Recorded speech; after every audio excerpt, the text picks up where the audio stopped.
एक छोटे से गांव में घने पेड़ों के बीच एक पुरानी हवेली खड़ी थी, जिसके पास जाने से लोग दिन में भी डरते थे। लेकिन उस हवेली का डर सिर्फ बच्चों तक सीमित नहीं था।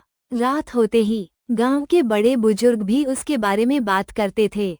तुम लोगों ने कल रात फिर वो आवाज सुनी? मैं तो डर के मारे बाहर ही नहीं निकला। ऐसा लग रहा था जैसे कोई मेरे घर के बाहर ही घूम रहा हो। हाँ, मैंने भी सुनी।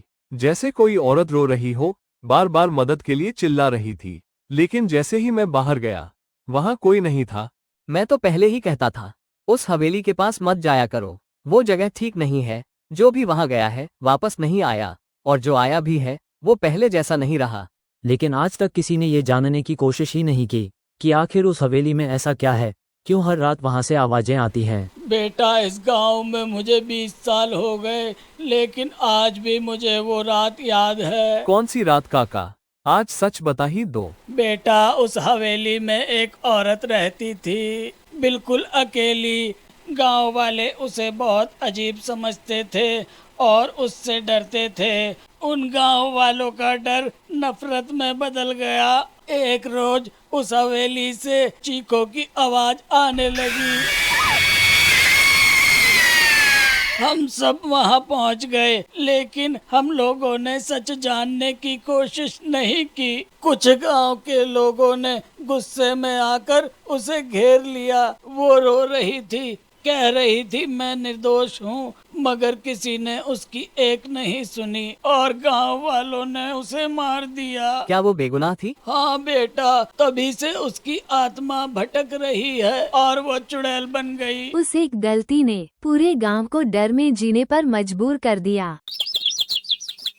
दिन में ये गांव जितना शांत लगता था, उतना ही डर उस हवेली के नाम से सबके दिल में बसा था, और ये डर अब बच्चों तक भी पहुंच चुका था। चलो हवेली चलते हैं। नहीं, वहां चुड़ैल है। हाँ, वहाँ नहीं जाते, वहाँ चुड़ैल है। मैंने सुना है कि वहाँ जो भी जाता है वापस नहीं आता। लेकिन उस दिन किस्मत उन्हें उसी डर के करीब ले जा रही थी। एक रात जब पूरा गांव सो रहा था, एक बच्चा भटक कर हवेली के पास पहुंच गया। कौन है? आखिर कोई तो आया। कितने सालों से इंतजार कर रही थी मैं। तुम इंसानों ने मुझे मारा था। अब मैं एक एक से बदला लूंगी। जो भी इस हवेली में आएगा वो वापस नहीं जाएगा। जो भी उस हवेली के अंदर गया वो कभी वापस नहीं लौटा। मेरा बच्चा, कोई उसे बचाओ। तांत्रिक को बुलाओ। माँ की चीखें सुनकर पूरा गांव इकट्ठा हो गया और सबको समझ आ गया कि अब ये मामला उनके बस का नहीं है। तभी गांव वालों ने मिलकर एक तांत्रिक को बुलाने का फैसला किया। चिंता मत कर, तेरा बच्चा सही सलामत वापस आएगा। बताओ, कहाँ है वो बच्चा? बाबा, बच्चा उस हवेली में है। चलो अभी चलते हैं। और फिर पूरे गांव के लोग तांत्रिक के साथ उस हवेली की ओर बढ़ने लगे। आज सब खत्म होगा। कौन है यहाँ? सामने आ। आखिर तू भी आ ही गया। लोगों को बचाने आया है या खुद मरने आया है?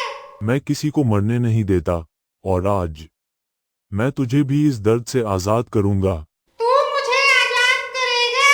तुम इंसानों ने मुझे जिंदा नहीं छोड़ा। अब मैं किसी को नहीं छोड़ूंगी।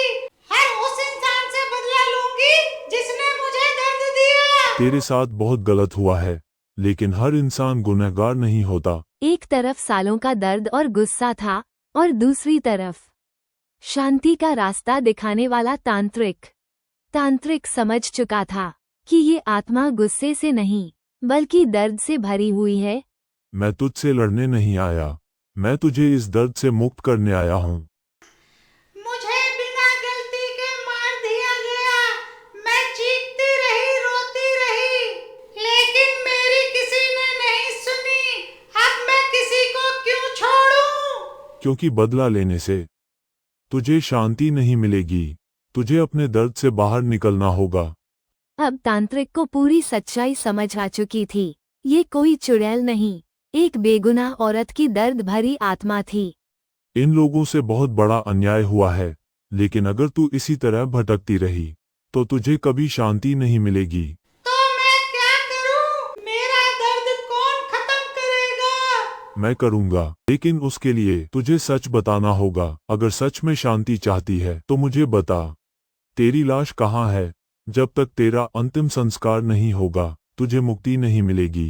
मेरी लाश हवेली के पीछे कुएं के पास मिट्टी के ऊपर पड़ी हुई है। ये सुनते ही गांव वालों के होश उड़ गए।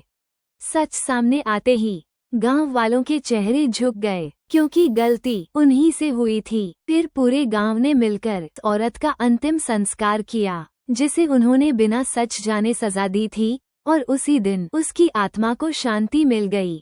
कभी कभी सबसे बड़ा पाप बिना सच जाने फैसला लेना होता है।